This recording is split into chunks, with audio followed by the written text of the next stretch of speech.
ఉదయకాల సమయంలో నేను మీతో మాట్లాడాలనుకుంటున్న విషయం ఏంటి అంటే ద వార్ ఇన్ హెవెన్, పరలోక రాజ్యములో జరిగేటువంటి యుద్ధం. మనం అంతకుముందు వారము దేవుని యొక్క వాక్యంలో నేర్చుకుంది ఏంటి అంటే ఒక స్త్రీ, తర్వాత ఘట సర్పము, దాని తర్వాత ఏం చెప్పండి, శిశువు. ఈ ముగ్గురు ఎవరు, అసలు వారికి ఉన్నటువంటి ఎనిమిది ఏంటి ఇవన్నీ కూడా మనం చూసినప్పుడు వాళ్ళు ఎవరో డీటెయిల్గా మనం వాక్యం నేర్చుకుంటూ వచ్చాం. అయితే సాతాను తాను యేసుక్రీస్తుని ఎలాగైనా చంపాలి, లేదా యేసుక్రీస్తుని నిజంగా మృంగివేయాలన్నట్టుగా వాక్యం చూసినట్టుగా ఎన్నో విధాలుగా ప్రయత్నం చేసిన సాతాను యేసుక్రీస్తుని ఏమీ చేయలేక ఓడిపోయినట్టుగా ఆ యొక్క టైంలో వాక్యం నేర్చుకుంటూ వచ్చాం. అయినా ఇప్పుడు ఈరోజు మనం వాక్యాన్ని వినబోయేటువంటి ఈ యొక్క విషయం గురించి మాట్లాడినప్పుడు ఏంటి అంటే పరలోక రాజ్యములో యుద్ధము జరుగుతుంది అంటే వినండి, ఇది ఆల్రెడీ జరిగింది కాదు. మీకు అర్థమవుతుంది కదా, ఇది ఆల్రెడీ జరిగింది కాదు. శ్రమల కాలంలో అంటే భూమి మీద శ్రమ కాలంలో మనుషులు ఉంటున్నప్పుడు పరలోకంలో యుద్ధం జరగబోతుంది. చాలా జాగ్రత్తగా గుర్తుపెట్టుకోండి. భూమి మీద మనుషులు ఉన్నప్పుడు పరలోకంలో యుద్ధం జరుగుతుంది అన్నప్పుడు ఈ విషయాలు మనం చూసినప్పుడు గమనించాల్సింది ఏంటి అంటే పరలోకంలో యుద్ధం జరుగుతున్నప్పుడు కూడా ఇప్పుడు ప్రస్తుతం మనం ఆలోచన చేస్తే మనందరము కూడా యుద్ధంలో ఉన్నామా లేమో చెప్పండి. ఉన్నామా యుద్ధంలో? ఏ యుద్ధంలో ఉన్నాం చెప్పండి? మనందరం కూడా ఆత్మీయమైనటువంటి పోరాటంలో మనము ఉన్నాము. మనమందరము కూడా ఏంటి అంటే ఇప్పుడు ప్రశాంతంగా నాకు ఏది లేదులే అన్నట్టుగా నువ్వు సాఫీగా లేకపోతే సైలెంట్గా ఏమి పట్టనట్టుగా కూర్చోడానికి వీల్లేదు. ఎందుకంటే ఒక క్రైస్తవుడు, క్రీస్తుని అంగీకరించినటువంటి వ్యక్తి సర్వాంగ కవచాన్ని ధరించుకొని ప్రతిరోజు కూడా మనం ఏం చేయాలి? యుద్ధం చేయాలి. యుద్ధం చేయాలంటే మీరు వినండి, యుద్ధము ఒకవేళ యుద్ధ భూమిలో కాలు మోపి యుద్ధం జరిగించాలి అంటే ఒక వ్యక్తి వెంటనే కత్తి చేత పట్టుకొని పరిగెత్తి యుద్ధం చేయలేడు. కత్తి చేత పట్టుకొని యుద్ధం చేయాలంటే ఏం చేయాలి చెప్పండి? ఫస్ట్ చెప్పండి, ఏం చేయాలి? ఒక వ్యక్తి కత్తి చేత పట్టుకొని యుద్ధం చేయాలి అంటే ముందు ట్రైనింగ్ తీసుకోవాలి, అంతే కదా? ఆ కత్తిని ఎలా వాడాలి, ఎలా దాన్ని ఇతరుల మీదకి ప్రయోగించాలి, ఎలా ఒక వ్యక్తిని ఓడించాలి అని చెప్పి దానికి సంబంధించినటువంటి శిక్షణ తీసుకోకపోతే ఏ వ్యక్తి కూడా యుద్ధ భూమిలో కాలు పెట్టి విన్నవడం అనేది అసాధ్యం. కాబట్టి ఆత్మీయ పోరాటంలో మనం ఉన్నామన్న విషయం గుర్తుపెట్టుకొని ప్రిపేర్ అయ్యి తప్పకుండా ఏం చేయాలో మనం ముందుకు సాగాలి. అయితే ఇక్కడ పరలోక రాజ్యానికి సంబంధించినప్పుడు యుద్ధం గురించి మాట్లాడితే దయచేసి 7వ వచనం చదువుదాం చూడండి. ఆ ప్రకటన గ్రంథము 12వ అధ్యాయం 7వ వచనం. అంతటా పరలోకమందు యుద్ధం జరిగెను, మిఖాయేలును అతని దూతలను ఆ ఘట సర్పముతో యుద్ధము చేయవలనని ఉండగా. ఘట సర్పము మిఖాయేలుతో అతని దూతలతో యుద్ధము చేయవలనని ఉండగా. మీరు వినండి, ఇక్కడ చూస్తే ఫస్ట్ థింగ్ నేను ఇక్కడ నుండి మీకు నేర్పించేది ఏంటి అంటే సాటన్స్ డిటర్మినేషన్. అంటే మీకు అర్థమయ్యేది ఏంటి అంటే సాతాను ఒక సంకల్పాన్ని కలిగి ఉన్నాడు. ఏం కలిగి ఉన్నాడు చెప్పండి? సాతాను సంకల్పాన్ని కలిగి ఉన్నాడు. తనకున్నటువంటి సంకల్పం ఏంటి అని మనం ఆలోచన చేసినప్పుడు వాక్యం రాయబడిన మాట ఏంటి అంటే ఇక్కడ మీరు చూడండి, మనకు తెలుసు అంతకుముందు వారం చూపించినట్టు ఇశ్రాయేల్ జనాంగాన్ని 1260 రోజులు దేవుడు వారికి ఏం చేస్తున్నాడు? ఆహారాన్ని సిద్ధపరిచి ప్రొటెక్ట్ చేసినట్టుగా చూస్తున్నాం. అయితే ఆ టైం తర్వాత ఇక్కడ వాక్యం రాయబడిన మాట ఏంటి అంటే పరలోకములో యుద్ధం జరుగుతుంది. ఎవరికి? మిఖాయేలును అతని దూతలను ఆ ఘట సర్పంతో ఏం చేస్తారు చెప్పండి? యుద్ధాన్ని జరిగిస్తున్నారు. మీరు వినండి, మిఖాయేలు గురించి మాట్లాడినప్పుడు మిఖాయేలు ఎవరు అంటే ప్రధాన దూత. ఎవరికి?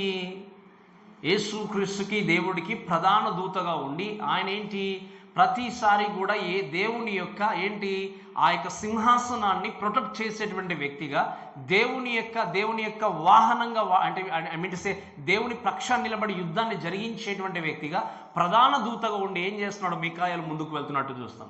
అయితే ఇక్కడ వాక్యం రాయబడిన మాట ఏంటి అంటే సాతాను యొక్క ఆర్మీ. మనకు లాస్ట్ టైం నేర్చుకున్నాం, సాతాను భూమి మీదకి త్రోయబడినప్పుడు ఎంతమంది వచ్చారు? 3వ వంతు సాతానుతో పాటు భూమి మీదకి వచ్చేసారు. ఈ యొక్క దూతలందరూ కూడా సాతాను యొక్క ఆర్మీ అంతా కూడా ఇప్పుడు ఎవరితో యుద్ధం చేస్తున్నారు చెప్పండి? ఎవరితో యుద్ధం చేయబోతున్నారు?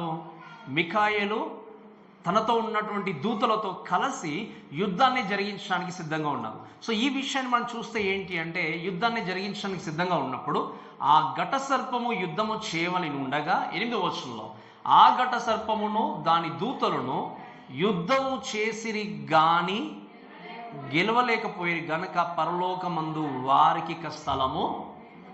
సో సాతాను యొక్క సైన్యము మిఖాయిల్ యొక్క సైన్యముతో ఏం చేశారు చెప్పండి? యుద్ధం చేశారు. కానీ ఆ యుద్ధంలో గెలవలేక పరలోకంలో స్థలం లేక అక్కడ నుండి ఏం చేయబడ్డారు చెప్పండి? త్రోసివేయబడినట్టుగా దేవుని యొక్క వాక్యం మనం చూస్తాం. ఈ విషయాలు మనం చూసినప్పుడు మీరు గమనించేది ఏంటి అంటే, ఒక మాట చెప్తాను, చాలా జాగ్రత్తమైన విషయం ఏంటి అంటే, సాతాను ఓడిపోతానన్న విషయం సాతానికి తెలుసు. మీరు వినాలి జాగ్రత్తగా. ఓడిపోతాను అన్న విషయం సాతానికి, but Satan never gives up. సాతానుకు నేను ఓడిపోతాను, యుద్ధంలో గెలవలేను, భూమి మీదకి రావాల్సిందే, నేను తప్పకుండా పడిపోవాల్సిందేనే, ఈ విషయాలన్నీ తెలుసు. కానీ ఏం చేస్తున్నాడు సాతాను? తెలిసి కూడా యుద్ధాన్ని చేయడానికి సిద్ధపడి యుద్ధము జరిగించబోతున్నాడు. ఈ విషయాలు కొన్నిసార్లు మనం ఆలోచన చేసే విషయం ఏంటి అంటే, మీరు చాలా జాగ్రత్తగా వినండి. సాతాను గురించి మనం మాట్లాడినప్పుడు సాతాను కోసం కొన్ని విషయాలు ఆలోచన చేస్తే ఏంటి అంటే, సాతాను దేవుని యొక్క సన్నిధి నుండి త్రోసివేయబడిన తర్వాత సాతాను బైబిల్ గురించి కానీ వాక్యాన్ని గురించి కానీ మాట్లాడినప్పుడు వాక్యాన్ని గూర్చినటువంటి సరైన అవగాహన మనకంటే ఎక్కువ సాతానుకు ఉంది. మళ్ళీ చెప్తున్నాను వినండి, మనకంటే ఎక్కువ ఎవరికి తెలుసు బైబిల్? ఇంకా చెప్పాలి అంటే కరెక్ట్గా ఎలా ఉన్నది ఉన్నట్టుగా ఎలా దాన్ని ఇంటర్ప్రిట్ చేయాలో, అంటే కొంతమంది ఒక వాక్య భాగాన్ని తీసుకొని ఇంకొక దానికి తరలించి ఇంకో దానికి తరలించి బోధించేటువంటి వ్యక్తులు మనం చూస్తాం. కానీ ఉన్నది ఉన్నట్టుగా కరెక్ట్గా ఇంటర్ప్రిట్ చేసేటువంటి విషయము జ్ఞానం ఎవరికి ఉంది? సాతానుకు ఉంది. సాతానుకు బైబిల్లో ఉన్నటువంటి ప్రతి విషయం తెలుసు. సాతానుకు తెలుసు తను ఏమైపోతున్నాడో కూడా తెలుసు, తన జీవితం ఎలా ఉండబోతుందో కూడా తెలుసు. కానీ మీరు వినండి, కానీ ఎక్కడ కూడా నా జీవితం ఇలా ఉంటుందని తెలిసినా కూడా ఏం చేస్తున్నాడు సాతాను అంటే, ఎలాగైనా కానీ దేవునికి వ్యతిరేకంగా తిరగడానికే ప్రయత్నం చేస్తున్నాడు. ఇంకా చెప్పాలంటే ఒక మాట చెప్తాను వినండి, సాతాను ఇప్పటి వరకు నరకానికి వెళ్ళలేదు. వెళ్ళాడా? నరకం అనేసరికి ఇంకా సాతాను తిరుగుతూ వస్తున్నాడు అనుకుంటాం, కానీ సాతాను ఇంతవరకు నరకంలో ప్రవేశించలేడు.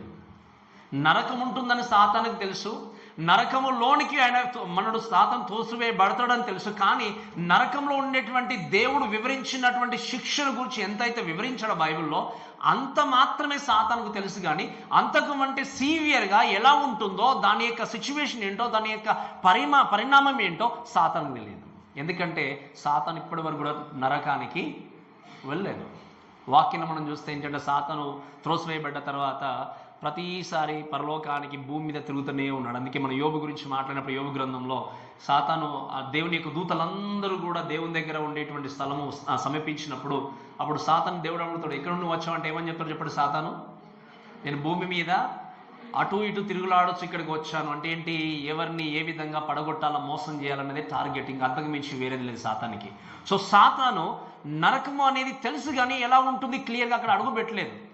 అయితే మీరు వినండి, తనకున్నటువంటి పని ఏంటి అంటే, అన్నీ కూడా తెలుసు, ఖచ్చితంగా ఇది జరుగుతుంది, నేను ఓడిపోతాను, ఇవన్నీ కూడా తెలుసు. కానీ మీరు ఆలోచన చేసేది ఏంటి అంటే, ఈ new scriptures clearly but still ఈ స్టూడ్ అగేన్స్ట్ గాడ్. ఏం చేశాడు?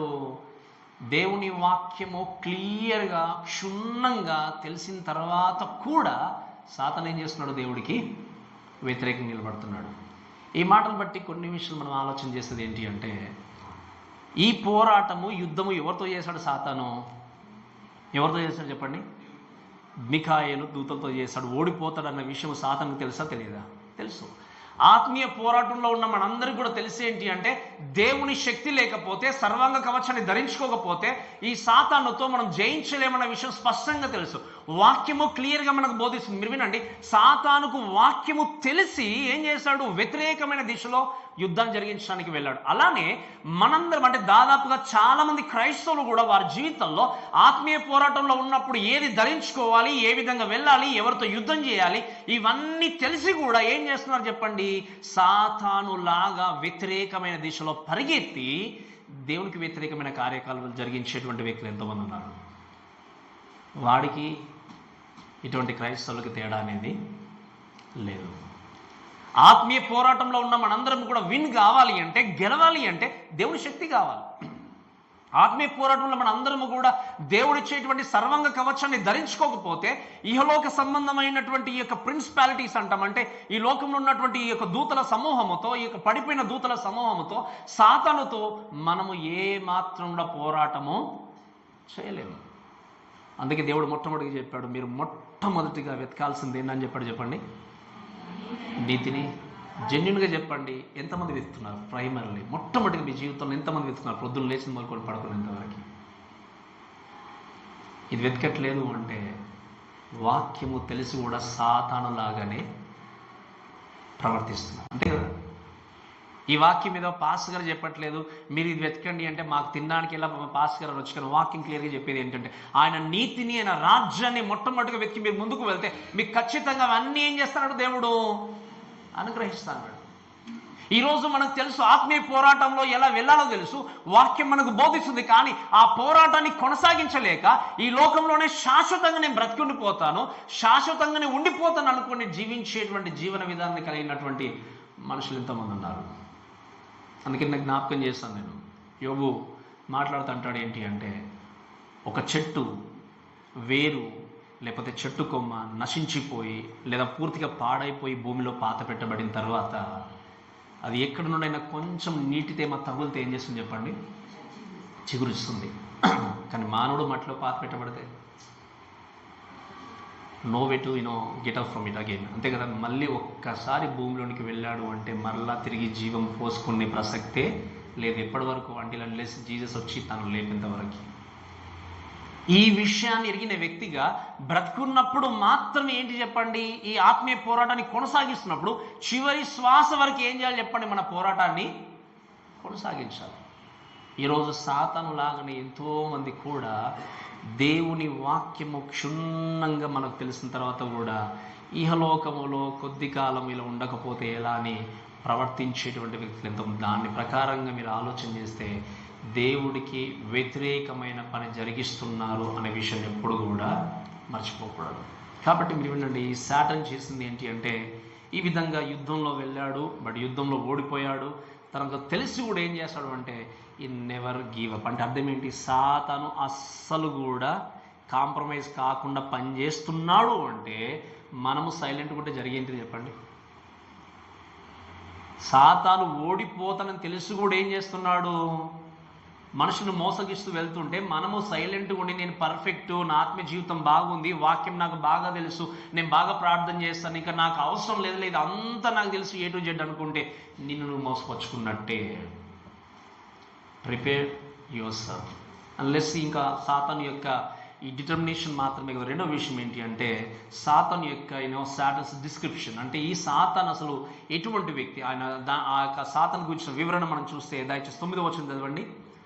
9వ వచనం, కాగా సర్వలోకమును మోసపుచ్చుచు అపవాది అయినయు, వినండి చదవండి, అపవాది అయినయు సాతానునని పేరు గల ఆది సర్పమైన ఆ మహాఘట సర్పము పడద్రోయబడిను, అది భూమి మీద పడద్రోయబడిను, దాని దూతలు దానితో కూడా ఏం చేయబడ్డారు. ఇక్కడ సాతాను గురించి మనం కొంచెం ఆలోచన చేసినప్పుడు ఏంటి అంటే వినండి చాలా జాగ్రత్తగా.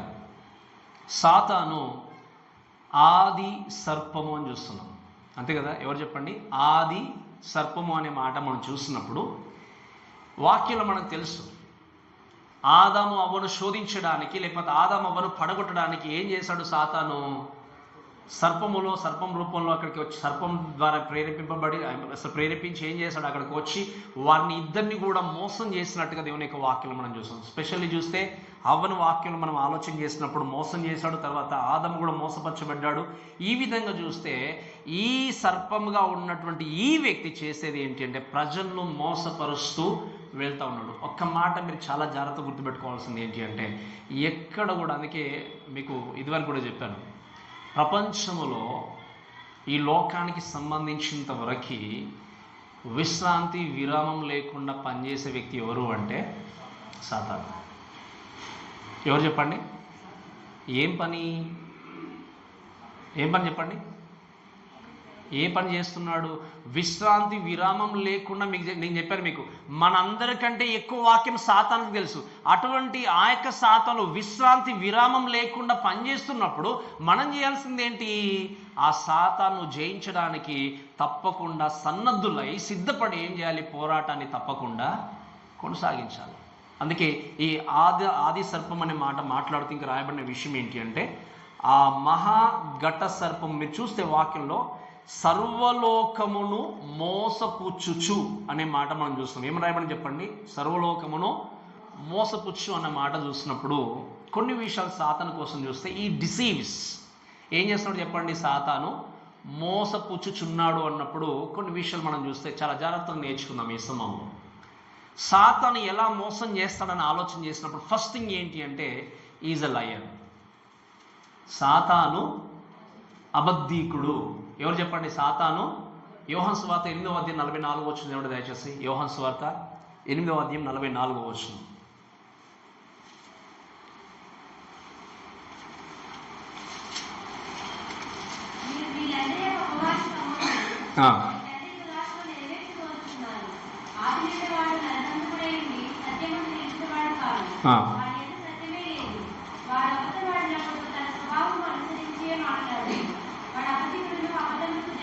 వినండి, అబద్ధమునకు అంటే ఎవరు? ఇప్పుడు అబద్ధానికి తండ్రి ఎవరు? సాతాను. ఈరోజు ఈ మాటలన్నీ వింటున్న మనందరం జ్ఞాపకం చేసుకోవాల్సింది ఏంటి అంటే, సర్వలోకమును అపవాది ఏం చేస్తున్నాడు? మోసపుచ్చుచున్నాడు అన్నప్పుడు మొట్టమొదటిగా చేసేది ఏంటి అంటే, అబద్ధముతో మనుషుల్ని ఏం చేస్తున్నాడు? సాతాను మోసం చేస్తున్నాడు. అబద్ధాన్ని హక్కున చేర్చుకునేటువంటి వ్యక్తులందరూ కూడా, విశ్వాసులందరూ కూడా ఎవరి యొక్క బాటలో నడుస్తున్నాడు చెప్పండి? ఇప్పుడు సాతాను యొక్క బాటలో. అవును ప్రభా, నేను దేవా మీతోనే ఉన్నాను, మీ కుమారుడుగా పిలువబడుతున్నాను, మీ కుమార్తెగా ఉన్నాను, నేను సరిగా ప్రార్థన చేస్తున్నాను, చర్చికి వస్తున్నాను అనుకుంటూ అన్ని విధాలుగా మీకు మీరుగా మోసం చేసుకుంటూ వెళ్తున్నాను. వినండి, అబద్ధము ఒకవేళ మీ చెంత ఉంది అంటే, అబద్ధంలో చేత మీ జీవితం పీడింపబడుతుంది అంటే అర్థం ఏంటి అంటే, మీరు సాతాను యొక్క ఆధీనములో, సాతాను యొక్క ఆధీనంలో ఉన్నప్పుడు ఇంకా ఆత్మీయ పోరాటంలో ఎలా నిలదొక్కగలుగుతారు? నేను చెప్పినప్పుడు మీకు అర్థమైందా? ఆ రోజు అనుకున్నారు ఇద్దరు వ్యక్తులు. ఎవరు? ఆదిమ సంఘంలో అననీయ, సఫీరా. ఏమనుకున్నారు చెప్పండి? మాకు కలిగిన దాంట్లో మేము ఏం చేస్తామో కొంచెం దేవుడికి ఇస్తాం, మేము చాలా దేవుడికి ఇస్తున్నామని చెప్పేసి గొప్పగా అనుకున్నారు మనసులో. అనుకుని ఏం చేస్తారు చెప్పండి? మనకు బాగా తెలుసు స్టోరీ అంతా కూడా. మొట్టమొదటి ఎవరు వెళ్ళారు అక్కడికి? అననీయ వెళ్ళాడు. వెళ్ళి ఏం చేస్తాడు చెప్పండి? ఆ సొమ్ము ఇచ్చినప్పుడు పేతురు ఏమని అడిగాడు? నీవు ఇంతకే ఈ యొక్క పొలాన్ని అమ్మావా అంటే, మీరు వినండి, అసలు ఇవ్వకపోయినా సమస్య ఉండేది కాదు, ఒకవేళ ఇచ్చిన దాంట్లో ఇంకా తక్కువ ఇచ్చినా ఇంతే ఇచ్చానని చెప్పిన సమస్య ఉండే కాదు. కానీ చేసింది ఏంటి అక్కడ? అబద్ధము. ఇప్పుడు చెప్పండి మాట విన్న జాగ్రత్తగా, దేవుడికి సొమ్ము కావాలా? నీ యొక్క హృదయము అనేది మనస్సాక్షిలో ఏమాత్రం కల్మషం లేకుండా, అబద్ధం ఆడకుండా నీతిమంతమైనటువంటి హృదయం దేవుడు కోరుకుంటున్నాడా? మనం చేసేది ఏంటి కొన్నిసార్లు అంటే, నేను చాలామంది క్రైస్తవులను చూస్తాను, దేవుడికి కొంచెం తీసుకుపోయి ఇచ్చేస్తే దేవుడు నన్ను క్షమిస్తాడు. ఎంత ఎక్కువ ఇస్తే అంత క్షమిస్తాడు. ఇవ్వకూడదని నేను చెప్పట్లేదు, జాగ్రత్తగా గుర్తుపెట్టుకుని, ఇవ్వకూడదని నేను చెప్పాను. ఇస్తేనే అన్నీ నడుస్తాయి, ఇవ్వకపోతే పరిచయం ముందుకెళ్ళాలంటే మనం ఇవ్వాలని కాదంటలేదు. కానీ వినండి, కొంతమంది ఏంటంటే, ఇంత దేవుడికి ఇస్తే ఇంకా ఐఎమ్ సేఫ్ అలా అనుకుంటే, నేను చాలాసార్లు చెప్పాను, ధనవంతులే మొట్టమొదటిగా పరలోకంలో ఉంటారు ఒకవేళ ఆ కోణంలో చూస్తే. దేవుడికి కావాల్సింది ఏం చెప్పండి? హృదయం కావాలి. ఈ హృదయానుసారమైనటువంటి స్థితిలో హృదయాన్ని పూర్తిగా దేవుడికి అప్పగించకపోతే, అర్పించకపోతే, అబద్ధముతో కూడినటువంటి జీవితము సాతాను ఇష్టపడేటువంటి జీవితము. సాతాను కావాల్సింది అదే కదా, ఎలాగైనా అబద్ధంలో ముందుకు తీసుకెళ్ళాలి. వాడు సో హ్యాపీ, తనకు తెలుసు ఎలాగ నేను ఓడిపోవడానికంటే ముందు నేను ఏం చేయాలి? నాతో పాటు కొంతమందిని ఇంకా లాక్కొని వెళ్ళిపోవాలి. ఎక్కడికి చెప్పండి? ఇప్పుడు వినండి ఒక మాట, దేవుడు ఉండే స్థలం ఎక్కడ? సాతాను ఉండబోయే స్థలం ఎక్కడ? ఇప్పుడు ఎవరిని వెంబడిస్తారో డిసైడ్ చేసుకోవాలి. సాతానుకు బాగా తెలుసు అబద్ధమైన బోధనలు తీసుకొచ్చి ఎలాగైనా ఏం చేయాలి? ఈ యొక్క విశ్వాసుల్ని భ్రష్టత్వంలోనికి తీసుకెళ్ళాలి. అందుకే మీరు వినండి, ఈ లైఫ్ గురించి, అబద్ధాల కోసం మనం మాట్లాడినప్పుడు గ్రహించాల్సింది ఏంటి అంటే, అబద్ధమైనటువంటి బోధ దేవుని యొక్క సంఘాలలో బోధింపబడినప్పుడు ఆ సంఘాలు, ఆ విశ్వాసులు దేవుడికి దూరం అయిపోయినప్పుడు ఎక్కువ సంతోషించేది ఎవరంటే సాతానే. వాక్యం రాయబడిన మాట ఏంటి అంటే, ఇటువంటి దయ్యాల బోధల చేత విశ్వాసులు ఏమవుతున్నారు చెప్పండి? భ్రష్టులైపోతున్నారని దేవుని యొక్క వాక్యాలు మనం చూస్తున్నాం. కాబట్టి కడవరి దినాల్లో, అంత్య దినాల్లో మనం ఉన్నప్పుడు ఈ మాట గురించి ఇంకా చెప్తే ఏంటి అంటే, డాక్ట్రిన్ ఆఫ్ డీమన్స్ అంటాం. మనం ఏమంటాం చెప్పండి? డాక్ట్రిన్ ఆఫ్ డీమన్స్ అంటే దయ్యాల యొక్క బోధ. అంటే ఏంటి? వాక్యములో లేనిది తామ ఇష్టానుసరంగా కల్పించుకొని బోధించే బోధ దయ్యంల బోధ. ఎందుకు ఈ వాక్యం దేవుడు మనకి ఇచ్చాడు అంటే దీంట్లో సత్యం ఉంది. ఈ సత్యమైన బోధన ఏం చేయాలి? సరిగా మనం గ్రహించాలి అంటే దేవుని శక్తి మనకు కావాలి. ఒకవేళ గ్రహించకుండా ఉండడానికి నువ్వు ప్రయత్నం చేస్తున్నావు అంటే అర్థం ఏంటి అంటే, నిన్ను సాతాను అబద్ధంతో ఏం చేస్తున్నాడు? అదే కరెక్ట్గా తీసుకెళ్తాడు. అందుకే మీరు వినండి, ప్రపంచంలో మానవులు కూడా అబద్ధమును త్వరగా విశ్వసిస్తారా నిజంగా? మీరు వినండి, అబద్ధంనా నిజంగా చెప్పండి? అబద్ధాన్ని నమ్మినట్టుగా, అబద్ధాన్ని స్ప్రెడ్ చేసినట్టుగా, అసలు అబద్ధాన్ని నిజంగా స్ప్రెడ్ చేసినట్టుగా, అబద్ధాన్ని అందరికీ చెప్పినట్టుగా నిజాన్ని చెప్తే ఎంత బాగుండవు. ఏంటా నిజము? సత్య సువార్త. మీరు మీ జీవితంలో విన్నటువంటి అబద్ధాలని లేదా ఇంకొక వ్యక్తి కోసం, ఈ వ్యక్తి ఆ వ్యక్తి కోసం ఎంత స్ప్రెడ్ చేస్తుంటామో, ఆ స్ప్రెడ్ చేసే దాంట్లో సువార్థం చేస్తే ఎంత బాగుండేది. ఎన్నో కుటుంబాలు దేవుని దగ్గరికి వచ్చేటివి, ఎంతోమంది దేవుని దగ్గరికి వచ్చేవారు, రక్షణ పొందుకునేవారు. ఆ కోణాన్ని ప్రక్కన పెట్టి ఈ వైపు పరిగెత్తున్నది దానికి అర్థం ఏంటి అంటే, నువ్వు చాలా క్లోజ్గా దేవునితో కాదు, ఎవరితో ఉంటున్నావు? సాతానుతో. అందుకే మీరు వినండి, ఈరోజు మనకు అన్నీ తెలుసు, నాకు ఏముందిలే, వాక్యము తెలుసు, ప్రార్థన వచ్చు, అన్నీ తెలుసు అనుకుని మిమ్మల్ని మీరు మోసపుచ్చుకునే స్థితిలో ఎప్పుడు ఉండకూడదు. అందుకే మార్కు సువార్త 7వ అధ్యాయం 7వ వచనం చూడండి దయచేసి. మార్కు సువార్త 7వ అధ్యాయం 7వ వచనం.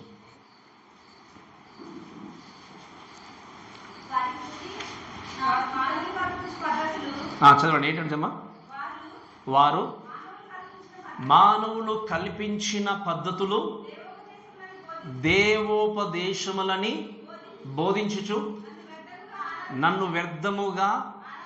ఈ మాట చాలా జాగ్రత్తగా వినండి. ఇప్పుడు సంఘంలో మనం చూసినప్పుడు lot of traditions, lot of పద్ధతులు, ఇవన్నీ ఎందుకు వచ్చాయి అంటే మీరు వినండి, సత్యమైన వాక్యానికి సరిగా చోటు ఇవ్వకపోవడం ద్వారా. మీరు అనుకోవచ్చు, ఎలాగైతే ఏముంది పాస్ గారు, సంఘానికి వెళ్తున్నాం కదా, ప్రార్థన చేస్తున్నాం కదంటే ఆ వెనకాల చక్కగా చెప్పడం అంటే దేవుని యొక్క సత్యమైన బోధన తొలగిపోతున్నారంటే అర్థం ఏంటి అంటే, అప్పుడు సాతాను బోధనలోనికి అడుగుపెట్టినట్టుగా ఆ యొక్క విశ్వాస జనాల్ని బట్టి ఎక్కువగా సంతోషించేది ఎవరు చెప్పండి? సాతానే. అందుకే వాక్యాల రాయబడిన మాట ఏంటి అంటే, మానవులు కల్పించినటువంటి బోధలు ఏంటి చెప్పండి? పద్ధతులు. ఈ మాట లాస్ట్ టైం కూడా మార్కు సువార్త నేను బోధించినప్పుడు చెప్పాను, రెగ్యులర్గా అటెండ్ అయ్యే వాళ్ళకి తెలుసు. అక్కడ రాయబడిన మాట ఏంటి అంటే, మానవులు కల్పించినటువంటి పద్ధతులు ఏం చెప్పండి? దేవోపదేశములు. అంటే అవి దేవుడిచ్చినటువంటి పద్ధతులు అని చెప్పి మోసం చేస్తూ వ్యర్థంగా ఏం చేస్తుంది? మీరు నన్ను. ఇక్కడ సమస్య ఏంటో తెలుసా? చాలా జాగ్రత్తగా వినండి. సమస్య ఏంటి అంటే, వాక్యాన్ని దేవుడు చక్కగా చెప్తూ తీసుకెళ్తున్నాడు. చాలామంది దేవుని దగ్గరకు వస్తున్నారు, వాక్యాన్ని వింటున్నారు, ఎక్కడ సమస్య లేదు. సమస్య లేని దగ్గర వీళ్ళు ఏం చేస్తారో తెలుసా? వినండి, సమస్య లేని దగ్గర సమస్యను అక్కడ ఉన్నటువంటి మత పెద్దలు సృష్టించారు. ఎవరు చెప్పండి? అక్కడ సమస్య ఏం లేదు, అంత బాగుంది, దేవుడు చక్కగా వాక్యాన్ని బోధిస్తున్నాడు, జనులందరూ చక్కగా వింటున్నారు, అన్ని బాగున్నప్పుడు వీరు వచ్చి ఏం చేశారు మత పెద్దలు? లేదు ఇది తప్పు అని పెద్ద సమస్యను క్రియేట్ చేశారు. అక్కడ ఏంటి అంటే, చేతులు కాడుకోకుండా భోజనం చేయకూడదు కదా అని చెప్పి తీసుకొచ్చి మొత్తం ఏం చేశారంటే, మీరు వినండి, సమస్య లేని చోట సమస్యను వీళ్ళు ఏం చేశారు? క్రియేట్ చేశారు. క్రియేట్ చేసినప్పుడు దేవుడు అన్నాడు, వేషధారులారా మీ హృదయాలు పరీక్షించుకోండి, మీరు చేసే ఆరాధన వ్యర్థమైన ఆరాధన. ఏమన్నాడు తెలుసా? ఇంకా మీరు మనుషులు కల్పించిన పద్ధతులు దేవోపదేశంలో ఏం చేస్తున్నారు? మీరు మోసం చేస్తున్నారు. మోసం చేసి ఏం చేస్తున్నారు చెప్పండి? వ్యర్థంగా ఆరాధిస్తున్నారు. వినండి, ఈరోజు ప్రతి ఒక్క విశ్వాసి గ్రహించాల్సింది ఏంటి అంటే, ఎంతసేపు వాక్యం వింటున్నాం, ఏ విధంగా ఉన్నాం మనం సంఘంలో, కుటుంబాలు అనుకున్నప్పుడు ఈ సరైన వాక్యము బోధించినట్టుగా నీ జీవితాన్ని కొనసాగించకపోతే నువ్వు వేషధరుడవే. నీ బ్రతుకు నువ్వు సరిగా మార్చుకోకపోతే నువ్వు వేషధరుడవే. అందుకే ఒక సామెత అంటారు కదా, ఏ ఎండకు ఆ గొడుగు పట్టినట్టుగా ఈ రోజు వీరితో సరిగా ఉండాలి, వారి తాతో సరిగా ఉండాలంటే నువ్వు దేవునితో ఎప్పుడు చక్కగా ఉండలేవు. నీ వేషధారణ బ్రతుకు ద్వారా దేవుడు చెప్పేది ఏంటంటే, నువ్వు వ్యర్థముగా ప్రతి ఆదివారం దేవుని నువ్వేం చేస్తున్నావు? ఆరాధిస్తున్నావు. ఈరోజు ఒక్కసారి ఈ వాక్యాన్ని బట్టి దయచేసి మీరు మార్చుకోవాల్సిన విషయం ఏంటి అంటే, ఈ వాక్యము వినబడిన తర్వాత, వాక్యం నేర్పబడిన తర్వాత కూడా నీ జీవితంలో నిజంగా అబద్ధం ఆడకుండా, వేషధరణ జీవితాన్ని కలవకుండా దేవుని కొరకు సాక్షిగా మీరు బ్రతుకుతున్నారా? దేవుడు చెప్పినట్టుగా మీ జీవితాన్ని కొనసాగిస్తున్నారు. వినండి, నేను ఎప్పుడు మీకు చెప్పేది అది ఏంటి అంటే, మన జీవితం ఈ లోకంలో కొద్ది కాలమే. ఉన్నంత వరకు సత్యము కొరకు నిలబడాలి, సత్యము కొరకు మరణించాలి, దేవునితో దగ్గరికి చేరాలి, అంతే తప్ప ఈ లోకంలో ఎన్ని అబద్ధాల గుండా వెళ్ళినా, మోసం చేసినా, వేషధర బ్రతికినా నీ జీవితం ఇక్కడ శాశ్వతంగా పర్మనెంట్గా నువ్వు సెటిల్ కాలేవు ఇక్కడ. ఈ విషయం తెలియక ఇంకా కూడా సాతాను లాగా ఎంతమంది చేస్తున్నారు చెప్పండి? సాతానుకు తెలుసు నేను ఖచ్చితంగా ఓడిపోతాను. ఏం చెప్పండి? సాతానుకు తెలుసు ఖచ్చితంగా నేను ఓడిపోతాను, నరకంలోనికి వెళ్తాను. అయినా కూడా ఏం చేస్తున్నాడు? గీవప్ ఇవ్వకుండా పరిగెత్తి కాన్స్టాంట్గా యుద్ధం చేస్తూ పరిగెత్తి మోసం చేస్తున్నాడు. ఈరోజు మనకు వాక్యాన్ని బట్టి తెలుసు, ఈ లోకంలో క్రీస్తును విశ్వసించిన వ్యక్తి ఖచ్చితంగా నరకానికి వెళ్తాడని తెలుసు. దేవుడి యొక్క వాక్యం చెప్పేది ఏంటంటే, వేషధార బ్రతుకులు వదిలేసి దేవుని కొరకు జీవించమని వాక్యం చెప్పినా నేను ఇంకా కూడా అలానే ఉంటానండి. చర్చ్లో ఒక రూపాన్ని ధరించుకుంటాను, మండే ఒక రూపాన్ని వేసుకుంటాను, ఫలాని ఒక స్త్రీ దగ్గరికి వచ్చిన ఇంకొక రూపాన్ని ధరి, ఒక పురుషుని దగ్గర ఆకు రూపాన్ని, అంటే ఎవరికి నచ్చినట్టుగా ఆ విధంగా నువ్వు జీవితాన్ని కొనసాగించి మోసపరచడానికి ప్రయత్నం చేస్తున్నావు అంటే నువ్వు నిజమైన క్రైస్తవుడే కాదు. నీ లోపల దేవుని ఆత్మ పనిచేయట్లేదు. మీరు గమనించండి. అందుకే మనం ఉదయకాల సమయంలో నేర్చుకున్నాం, ఈ లోకంలో ఎంతోమంది సత్యము కొరకు, దేవుని కొరకు జీవించడానికి ప్రయత్నం చేస్తున్నప్పుడు మీరు వినండి, ఒంటరిగానే మిగిలిపోవచ్చు. కానీ ఒంటరిగా ఉన్నాము అని చెప్పి భయపడడానికి వెళ్ళేది, ఎందుకంటే మిమ్మల్ని నడిపించేటువంటి దేవుడు మీతో ఉన్నాడు. నేను ఎప్పుడు ఈ మాటలు పదే ఎందుకు జ్ఞాపకం చేస్తున్నట్టు మీరు వినండి. ఇప్పుడు ఉదయకాలంలో జ్ఞాపకం చేసినట్టుగా చాలామంది ప్రపంచంలో ఎక్కువ ఒంటరిగా మిగిలిపోయే ఒంటరిగా ఉన్నామనే భావంతో ఉండే వ్యక్తులు ఎవరు అంటే ఎక్కువ సేవకుడు, పాస్టర్స్. ఎందుకు అంటే సేవకులే కదా ఉన్నట్టుగా ఖండించేది. నా తప్పును వేలెత్తి చూపించినంత వరకు మీరు గుడ్ పాస్టర్ గారు, చాలా గుడ్. మీరు ఏమన్నా చెప్పండి, మీరు మంచి వాళ్ళని చెప్తే యు ఆర్ సో గుడ్. ఒక కాపరిగా సంఘములో ఉన్నటువంటి ప్రతి విశ్వాస యొక్క ఆత్మీయ జీవితాన్ని చక్కదిద్దే బాధ్యత కాపరిదే. ఒకరు నొచ్చుకున్నా, బాధపడినా, అందుకే ఎంతోమంది కాపర్లు ఈరోజు ఒంటరిగానే మిగిలిపోతున్నారు. ఎవరు ఆదరించేవారు లేరు, ఎవరు కనీసం ఫోన్ చేసి పలకరించి ఎలా ఉన్నారు పాస్టర్ పలకరించే వ్యక్తులు లేరు చాలామందికి. ఎందుకు అంటే మమ్మల్ని వేలెత్తి ఏంటి మా పాపాన్ని, మా జీవితంలో తప్పుని ఏం చేస్తున్నారు వాళ్ళు చూపిస్తున్నారు. ఈరోజు వినండి, మీ తప్పును సరిచేసే వ్యక్తి ఎప్పుడు కూడా మీకు శత్రువు కాదు. మీ తప్పును చూపించి సరిదిద్దుకోమని చెప్పి ఎప్పుడు కూడా మీ యొక్క నాశనాన్ని కోరుకునే వ్యక్తి కాదు. అలా నాశనాన్ని కోరుకునే వ్యక్తి అయితే సీక్రెట్గా ఏం మాట్లాడకుండా బయటకు మాత్రం తేనె పూసినటువంటి నవ్వుకుంటూ వేషధరణ జీవితాన్ని చూపించి వెనకాల ఏం చేస్తారు చెప్పండి? గోతులు తీసే వ్యక్తులు మనం ఎంతోమంది లోకంలో చూస్తాం. అటువంటి చేసే వ్యక్తుల్ని మనం లోకంలో ఎంతోమంది చూసినప్పుడు బహు జాగ్రత్తగా చేయాల్సింది ఏంటి అంటే దేవునితో మన జీవితాన్ని కట్టుకుంటూ వెళ్ళాలి. ఈరోజు ఒకవేళ మీ జీవితాలు అలా ఉన్నాయేమో, ఇక్కడ ఒకలాగా బ్రతుకుతూ అక్కడ ఒకరు బ్రతుకు, వీరి దగ్గర ఆ విధంగా మీరు బ్రతుకుతూ జీవితాన్ని కొనసాగిస్తే నేను చెప్పే మాట, you never ever get satisfaction in any time. నువ్వు ఎప్పుడు కూడా తృప్తి కలిగిన జీవితాన్ని ఎప్పుడు కొనసాగించలేవు. నిజమైన తృప్తి ఎక్కడ దొరుకుతుంది చెప్పండి? ఎక్కడ దొరుకుతుంది? దేవునిలో. నీ ఆస్తి సంబంధం లేదు, అంతస్తుతో సంబంధం లేదు, నీకున్నటువంటి పరిచయాలతో సంబంధం లేదు. నీ దగ్గర ఎంత తక్కువ ఉన్నా, ఎంత కొంచెం ఉన్నా, ఏ స్థితిలో ఉన్నా, పేదవాడైనా ధనవంతుడైనా ఏది ఉన్నా కూడా దేవునితో సంబంధాన్ని కట్టుకోవడంలో ఉంది నిజమైన తృప్తి అనేది. ఈరోజు ఈ మాటలు వింటున్నప్పుడు ఆ పాస్గా చెప్తా ఉంటారు, మనం వినాలి, ఇంకో చేతితో విడిచిపెట్టాలి అంటే నాకు వచ్చే నష్టమేం లేదు. ఇంకా నేను 10 ప్రసంగాలు చేస్తాను, ఇంకా రోజు ప్రతి వారం చెప్తూనే ఉంటాను. కానీ అంటిల్ అన్లెస్ ఈ వాక్యాలు విని బ్రతుకును మార్చుకుంటేనే మీ జీవితానికి ఆశీర్వాదం. మార్చుకోకపోతే నష్టం లేదు. ఏమంటాడు దేవుడు? మీరు వేషధారులారా, మీ హృదయం నాకు దూరంగా ఉంది, పెదవులతో ఏం చేస్తున్నారు, మీరు మాత్రం నన్ను చాలా ఆరాధిస్తున్నారు. అందుకే మీరు వినండి, మనుషులు కల్పించినటువంటి పద్ధతులు దేవుని ద్వారా కలిగినవని చెప్పి ఏం చేస్తున్నారు? వారు వ్యర్థముగా నన్ను ఆరాధిస్తున్నారు. అందుకే దేవుడు ఒక మాట అంటాడు బైబిల్లో, ఏ పద్ధతులు ఉన్నా పర్లేదు సంఘాలలో, ఆ పద్ధతులు వాక్యానికి వ్యతిరేకంగా ఉండనంత వరకు ఓకే. చెప్పేమాట మీకు అర్థమైందా? ఏ పద్ధతి అయినా కూడా వాక్యానికి వ్యతిరేకంగా, వాక్యాన్ని దానికి నిరర్ధకం చేయకుండా ఉన్నంత వరకు ఓకే. దానికి వాక్యానికి వ్యతిరేకంగా వస్తున్నాయి అంటే ఆ పద్ధతిని తీసి ఏం చేయాలి, మనం ప్రక్కన తప్పకుండా పెట్టాల్సిందే. పెట్టకపోతే దాని అర్థం ఏంటి అంటే ఇదే దేవుని వాక్యమేమో అని ఈరోజు అందుకే కొన్ని రోమన్ క్యాథలిక్ సంఘాల్లో మనం చూస్తాం. సో నేను కేరళలో ఒక చర్చ్కి వెళ్ళాను, నేను మామూలుగా అంటే చూడడానికి వెళ్ళాను.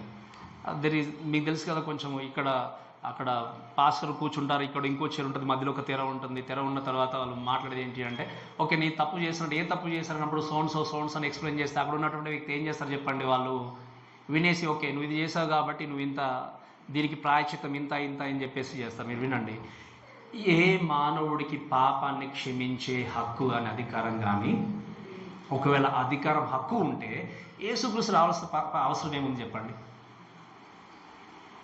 మీరు వినండి, మనము ఏ డినామినేషన్ తప్పు పట్టట్లేదు. మనం ఏంటి అంటే మనం సత్యాన్ని తీసుకెళ్ళడమే మన బాధ్యత.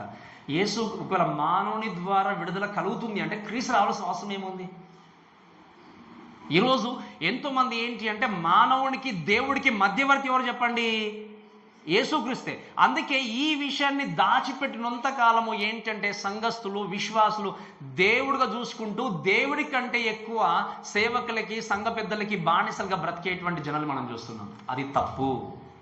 అందుకే నేను చాలాసార్లు చెప్పాను, ఇక్కడ ఎవరిని కూడా నాకు నేను శిష్యుడిగా తయారు చేసుకోలేదు ఇంతవరకు.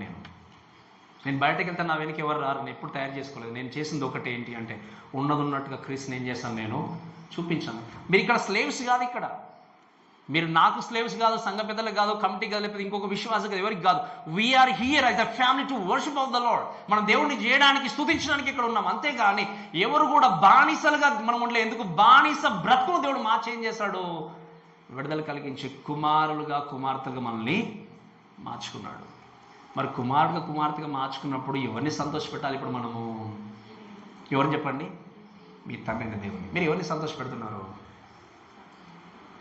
అది మీ చేతిలో ఉంది. మీ మనసుకు తెలుసు, మీ మైండ్కి తెలుసు. కాబట్టి మీరు వినండి, సాతాను ఎవరు అంటే మోసం చేసే వ్యక్తి. అంతేకాకుండా చూస్తే సాటన్ బ్లైండ్స్ ఏం చేశాడు, సాతాను గ్రుడ్డితనమును కలగజేశాడు. మనకు తెలుసు, చదవడం దయచేసి 2 కొరింథీయుల రాసిన పత్రిక 4వ అధ్యాయం 4వ వచనం. దేవుని స్వరూపమైన క్రీస్తు మహిమను కనపరచు సువార్త ప్రకాశము ప్రకాశింపకుండు నిమిత్తము ఈ యుగ సంబంధమైనటువంటి దేవత అంటే ఎవరు? సాతాను అవిశ్వాసులైన వారికి మనోనేత్రములకు. ఇక్కడ మనం ఒక మాట ఏమనుకుంటాం, అవిశ్వాసులు అనేసరికి నిజంగా బాగానే ఉంది అనుకుంటాం. విశ్వాసులుగా ఉండి కూడా ఎంతమంది గుడ్డితనం కలిగి బ్రతకట్లేదు. పేరుకు మాత్రం నేను క్రైస్తవుని, పేరుకు మాత్రం నేను విశ్వాసిని, పేరుకు మాత్రం సోని ఎన్ని సంవత్సరాలు అయితే రక్షింపబడి. మీరు వినండి, బయటకు మనం ఎంత మంచిగా నటించినా దేవుడికి సమస్తము స్పష్టము తేటగా కనబడుతుంది. ఈరోజు నువ్వు మనుషులు మోసం చేయొచ్చు, అంతే కదా, కనబడుతున్నటువంటి జనాంగాన్ని కూడా మోసం చేయొచ్చు. కానీ నీకు తెలుసు వ్యక్తిగతంగా నువ్వు ఒక రూమ్లో కూర్చుంటే నీకు తెలిసి వస్తుంది నీ ఆత్మీయ జీవితము ఏముంటావు అనేది. ఆత్మీయ జీవితం ఏంటో అని తెలిసినప్పుడు వెంటనే వెళ్ళి మోకాళ్ళేసి పశ్చాత్తాపడు దేవునిలో ప్రార్థించండి. ఆయన ప్రేమను క్షమించగలడు. ఆయన నీతిమంతుడు మీ పాపాన్ని పరిహరించగలడు. ఆయన ఎవరిని త్రోసివేసే దేవుడు కానే కాదు. కానీ ఇంకా కూడా నేను వింటాను పాస్టర్ గారు, నాకు సంబంధం లేదనుకుంటున్నావు లోకంలో దేవుని మాటల కంటే మనుషుల యొక్క మాటలకు విలువిచ్చి ఇంకా కూడా ఈ విధంగా బ్రతికితే నీ కళ్ళ కూడా దేవుడు గుడ్డితనాన్ని ఇచ్చాడేమో. ఆ గుడ్డితనంలో బయటకు రావాలి, మోసపుచ్చతనంలో బయటకు రావాలి అంటే నువ్వు చేయాల్సింది ఏంటి అంటే ఆత్మీయ పోరాటంలో ప్రిపేర్ అయ్యి యుద్ధం చేయాలి. మీరు వినండి, ప్రతి సైనికుడు యుద్ధంలోనికి వెళ్ళిన తర్వాత కత్తి చేత పట్టుకొని, నేను కత్తి పట్టుకొని ఉంటాను, నా తరపున నువ్వు యుద్ధం చేయి, నేను నిలబడతాను, యుద్ధ భూమిలో నిలబడుతున్నట్టు అర్థం ఏంటి? ఏ యుద్ధం చేయకుండా నిలబడితే ఏం జరుగుతుందో చెప్పండి. ఏ వైపు నుండి వచ్చి ఎవరు అటాక్ చేసేది తెలియదు, అవునా కదా? యుద్ధంలో నేను కత్తి పట్టుకొని అలానే ఒక విగ్రహంలాగా నిలిచుంటా అంటే ఏం జరుగుతుందో చెప్పండి?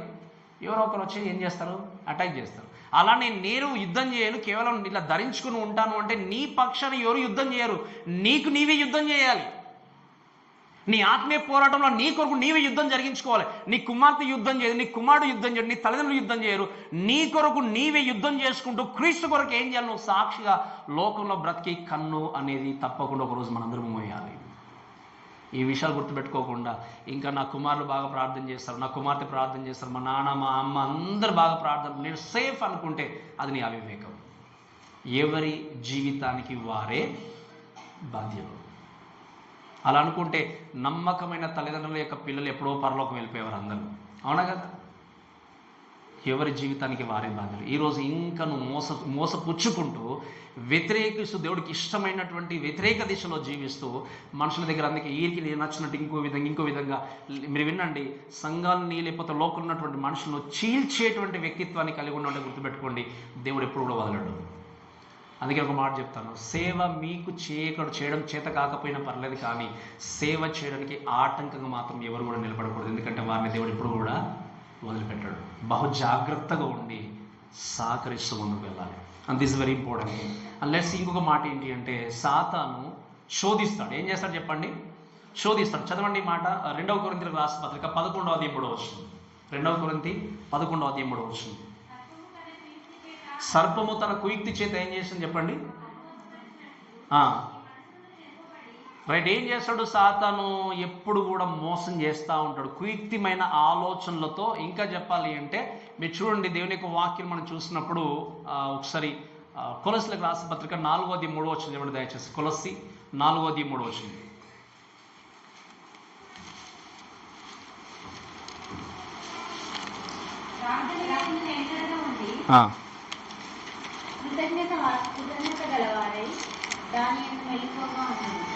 సారీ, రెండవ అధ్యాయము 3వ వచనం దయచేసి.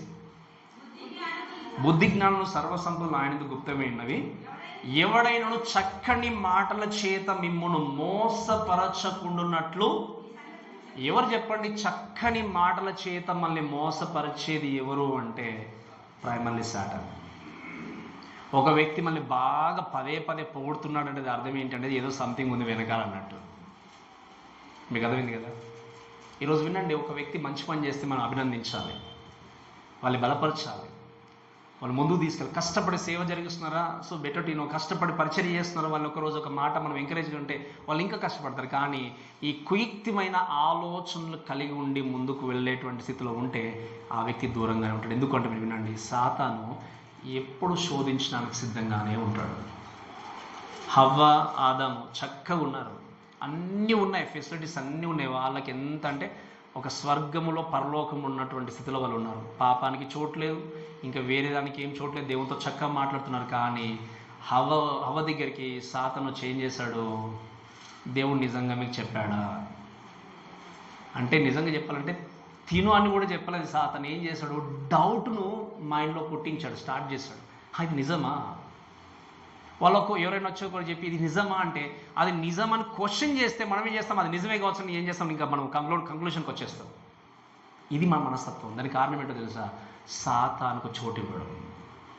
ఈరోజు ఎంతవరకు మీరు నిజంగా మీ జీవితాన్ని సాతానుకు చోటిచ్చుకుంటూ ముందుకు తీసుకెళ్తే, ఒక మాట చెప్తాను వినండి, మీరు ఎవరి కోసమైతే ఈరోజు అన్ని విధాలు డిఫెండ్ చేస్తూ నిలబడుతూ మీ జీవితాన్ని చక్కదిద్దుకుంటున్నారో, మీరు చచ్చిపోయి నరకానికి వెళ్ళే టైంలో లేకపోతే దేవుని దగ్గర నిలబడే టైంలో ఆ వ్యక్తి వచ్చి మిమ్మల్ని రక్షించాడు. ఆ వ్యక్తులు వచ్చి మీ కొరకు పూచికత్తు తీసుకొని నిలబడ్డారు. ఎందుకంటే ఎవరి ప్రాణానికి ఎవరి జీవితానికి వారే లెక్క చెప్పుకోవాలి. కాబట్టి మనం ఏం చేయాలి? దేవుణ్ణి సంతోషపరచే. Satan wants to eliminate anybody who works for the purpose of God. అంటే ఏంటి? ఈ లోకంలో దేవుని యొక్క పని జరిగించేటువంటి ప్రతి ఒక్క పనిని, ఆ యొక్క వ్యక్తి యొక్క క్రియలన్నిటి కూడా ఏంటి అంటే సాతాను నాశనం చేయాలని చూస్తూనే ఉన్నాడు. అందుకే రక్షణ కూడా లోకానికి రాకుండా, యేసుక్రీస్తు కూడా రాకుండా ఉంటే బాగుండని చెప్పి చాలా ప్రయత్నం చేశాడు సాతాను. ఎన్నో విధాలుగా అడ్డుకోవడానికి ప్రయత్నం చేస్తారు. లాస్ట్ టైం నేను చెప్పినట్టుగా యేసుక్రీస్తు పుట్టిన తర్వాత కూడా మొట్టమొదటిగా యేసుక్రీస్తు చెప్పడానికి ఎవరిని ప్రేరేపించాడు చెప్పండి? హేరోదు రాజు. ఎన్నో విధాలుగా సాతాను దేవుణ్ణి లేకపోతే క్రీస్తుని ఆ యొక్క సిలువలోనికి వెళ్లకుండా, లేదా రక్షణ అనేది జరగకుండా, రక్షణ లోకానికి రాకుండా ఎన్నో రకాలుగా ప్రయత్నం చేశాడు. కానీ దేనిపైన విజయాన్ని పొందుకోలేకపోయాడు. ఎందుకంటే మన దేవుడు విజయాన్ని కలిగినటువంటి వ్యక్తి. సాతానికి ఇవన్నీ తెలుసు, కానీ ఈ సో యాక్టివ్. ఎలా అంటే మనం చెప్పినాడు కదా, విశ్రాంతి లేకుండా చాలా యాక్టివ్గా పనిచేస్తుంది. కాబట్టి you better to prepare your self to face the battle. మీరు ఏం చేయండి? తప్పకుండా మీరు మీ జీవితాన్ని ప్రిపేర్ చేసుకుని సిద్ధపాటు కలిగి ముందుకెళ్ళండి. అందుకే ఈ మాటలు మీరు జాగ్రత్తగా వింటూ వెళ్ళాలి. ఏంటి అంటే, మనం క్రైస్తవులుగా దేవుణ్ణి అంగీకరించి దేవుని ముందుకు వెళ్తున్నప్పుడు ప్రతి ఒక్కరికి, నేను చెప్తా ఉంటాను కదా, ప్రతి ఒక్కరికి దేవుడు ఒక బహుమానాన్ని ఇచ్చాడు. 1, 2 ఏదైనా ఇవ్వచ్చు. తలాంతులు, గిఫ్ట్స్ అంటాం మన బహుమానాలు. ఈ బహుమానాలన్నీ కూడా క్రీస్తు కొరకు మనం ఏం చేయాలి? వాడుకోవాలి. అందుకే ప్రొద్దున లేచింది మొదలుకొని పడుకునేంత వరకు నేను ఏం తినాలి, ఈరోజు ఏ వర్క్ ఎలా చేయాలి, నా కుటుంబము, నా పిల్లలు అనుకుంటూ నైట్ పడుకునేంత వరకు ఆలోచన చేస్తున్నాము. కానీ కొద్దిసేపు అయినా, కొంతసేపు అయినా నా జీవితం ద్వారా ప్రభా ఈరోజు మీరేం చేయాలనుకుంటున్నారు ఎప్పుడైనా ప్రశ్నించుకున్నారా? నేను మళ్ళీ అడుగుతున్నాను. ప్రొద్దున లేచిన మొదలుకొని పడుకునేంత వరకు మీరు పని చేసుకోవాలి, తప్పదు, అది తప్పకుండా చేసుకోవాలి, కుటుంబాన్ని చూసుకోవాలి. ఇవన్నీ చూసుకుంటున్నప్పుడు ఆలోచన చేస్తున్న దాంట్లో కనీసం 1% అయినా, ఒక్కసారైనా ఒక రోజులో దేవా ఈరోజు నా ద్వారా మీరు ఏం చేయాలనుకుంటున్నారు ఎప్పుడైనా ప్రశ్నించుకున్నారా? ప్రశ్నించుకోలేదు అంటే మిమ్మల్ని మీ యందు దేవుడు ఏర్పాటు చేసినటువంటి మీ యొక్క బహుమానం మీరు ఇంకేం చేయట్లేదు, వాడుకోవట్లేదు. ఇంకెప్పుడు వాడుకుంటాం మనం అంటే పరలోకం వెళ్ళిన తర్వాత వాడుకోలేము. మనం బ్రతికున్నప్పుడే వాడుకునేది. పరిచయం చేసే వరమే కావచ్చు, బలపరిచే వరం. అంటే ఏంటి? ఒక వ్యక్తి బాధలో ఉంటే, కష్టాల్లో ఉంటే ఆ వ్యక్తిని బలపరచాలే కానీ ఉన్న కష్టాన్ని ఎక్కువ చేస్తే గిఫ్ట్ కాదు. మళ్ళీ గుర్తుపెట్టుకోండి. కొంతమంది చూస్తాం, కొంచెం బాధ ఉంటే వాళ్ళకి ఇష్టమైన మాట్లాడేస్తాం. అది నిజంగా అది ఆత్మీయత కాదు. అది ప్రతి ఒక్కరికి కష్టాలు ఉంటాయి, నాకుంటాయి, మీకుంటే అందరికి కష్టాలు ఉంటాయి. కానీ కొంతమంది బలపరిచేటువంటి వరాన్ని కూడా దేవుడు ఇస్తాడు. వారిని ఏ విధంగా ఇంకా ఎంకరేజ్ చేయాలి, ఏ విధంగా ఎడిఫై చేయాలి, పరిచర్యను, టీచింగ్ కానీ, ప్రీచింగ్ కానీ, దేవుడు మీకు ఏ వరం ఇస్తే ఆ వరమును, ఆ గిఫ్ట్ను, ఆ బహుమానాన్ని ఏం చేయాలి? తప్పకుండా. నేను చెప్పాను చాలా, ఇది చదువుతో సంబంధం లేదు దీనికి. మీకు చదువు వచ్చినా, చదువు రాకపోయినా, మీరు ఏ స్థితిలో ఉన్నా కూడా దేవుడు ఏం చేస్తాడో మీకు ఆ వరాన్ని ఇచ్చాడు. ఆ వరం ఇచ్చినప్పుడు మీరు చేయాల్సింది ఏంటంటే, ప్రభు ఒక్కరోజైనా కనీసం మీరు డేలో కూర్చుండి, ఒక 5 నిమిషాలు 10 నిమిషాలు కూర్చోండి, ప్రభా ఏమి చేయాలనుకుంటున్నారు నా జీవితం ద్వారా మీరు అని ఒక్కసారి ప్రశ్నించుకోండి. ప్రశ్నించుకొని ప్రార్థన చేయండి. మీరు ఏమి చేయలేకపోయినా అనుకున్నా కూడా మీకు దేవుడు తప్పకుండా డోర్స్ ఓపెన్ చేస్తాడు. అందుకే మేము కాలేజీలో ఉన్నప్పుడు సమ్టైమ్స్ డార్క్ కనబడింది, ఏం జరుగుతుంది రేపు, ఏం జరుగుతుంది అన్నప్పుడు. బట్ ఒక మాట బాగా ఎంకరేజ్ చేసేది ఏంటి అంటే, prepared people always has a prepared place. ఈ మాట తెలుసా మీకు?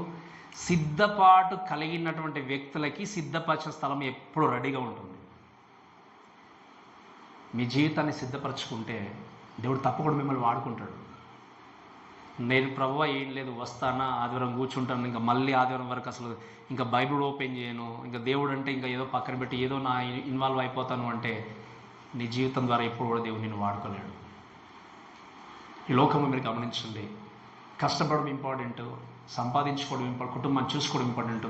వీటన్నిటితో పాటు దేవుడికి సమయం ఇవ్వడం కూడా చాలా ఇంపార్టెంట్. కాబట్టి ఈ విషయాలు జ్ఞాపకం చేసుకుంటూ వెళ్ళాలి. ఎందుకంటే సాటన్ ఈజ్ సో యాక్టివ్.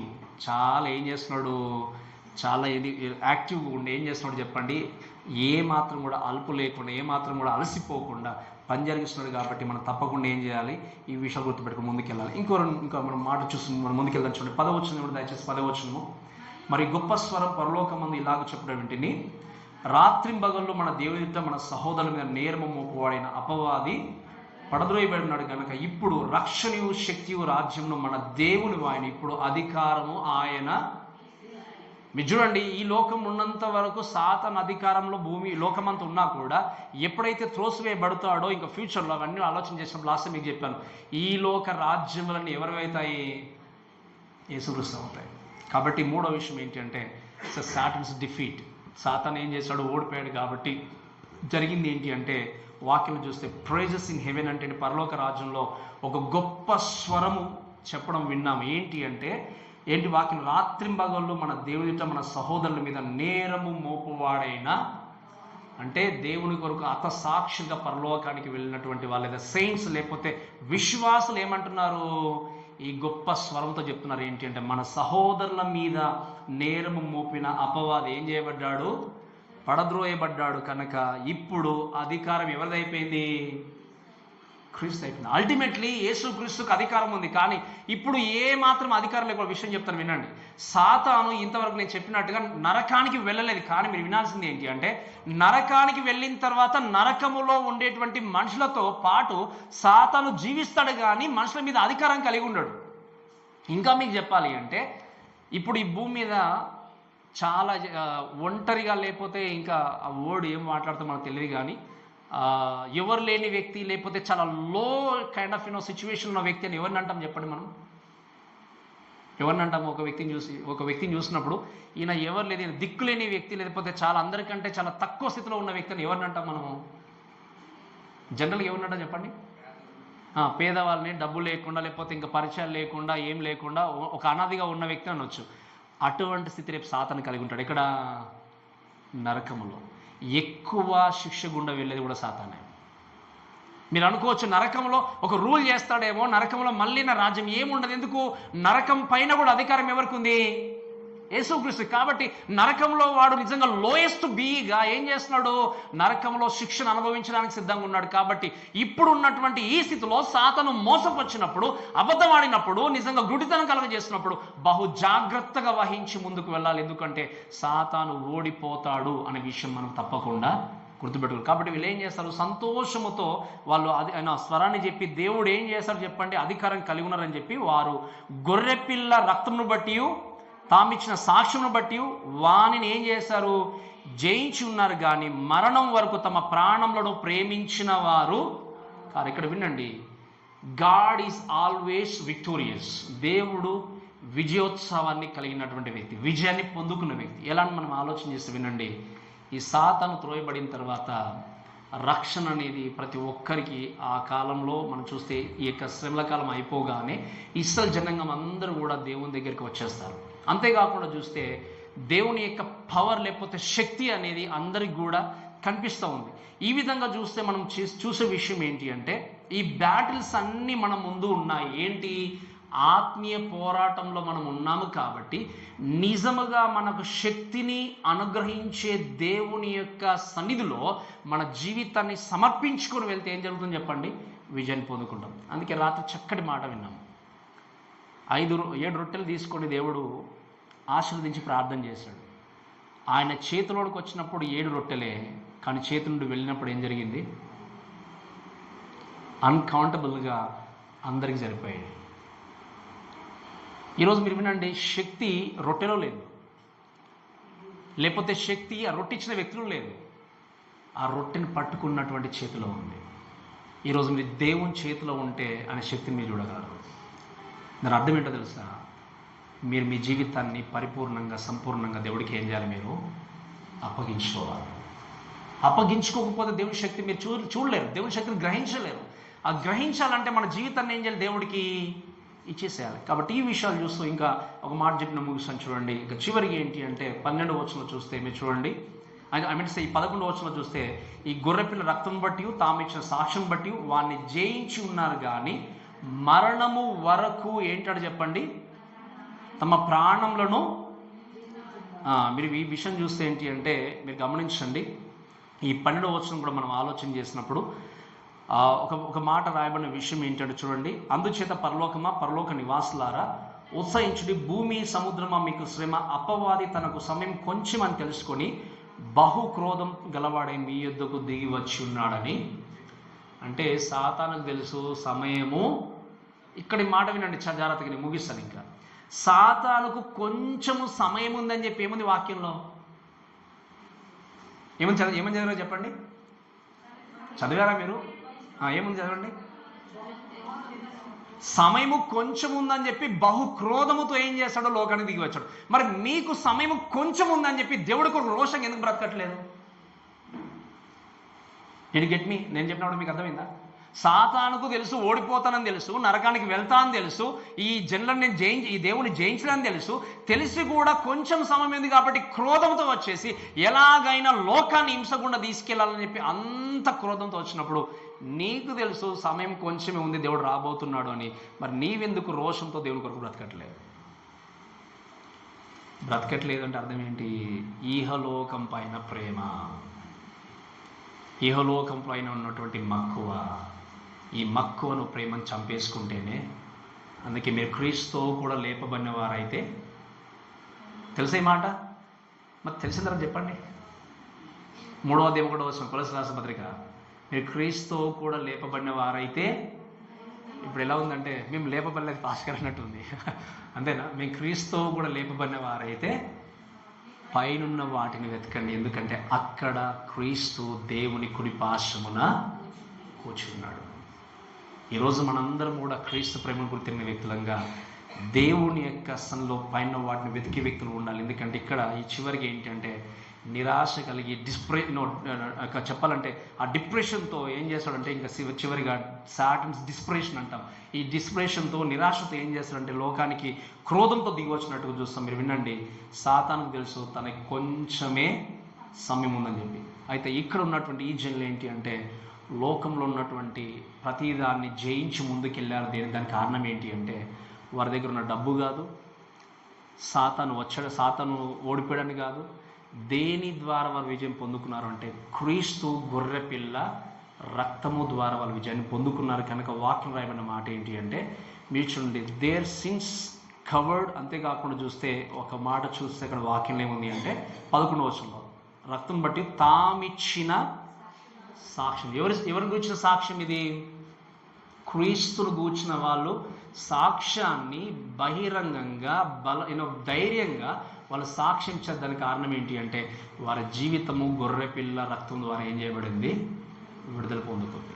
అంతేకాకుండా ఏముంది వాక్యంలో అంటే మీరు చూడండి, ఆ సాక్ష్యము అంతేకాకుండా జయించున్నారు, మరణం వరకు తమ ప్రాణములను. అంటే ఏంటి అర్థము? ఈ జీవితం మాకు ఇంపార్టెంట్ కాదు, ఈ యొక్క జీవితం పైన మాకు ఏంటి మక్కువని మేము పెంచుకోలేదు అని ఏం చేస్తారో తెలుసా? ఆ పైన ఉన్నదాన్ని, ఈ జీవితం తర్వాత ఉండబోయే జీవితాన్ని వాళ్ళు ప్రేమించి ఈ జీవితాన్ని ఏం చేస్తారు? సాక్రిఫైస్ చేస్తారు. అందుకే ఎంతోమంది లోకములో దేవుని కొరకు అత సాక్షులుగా మార్చబడ్డారు.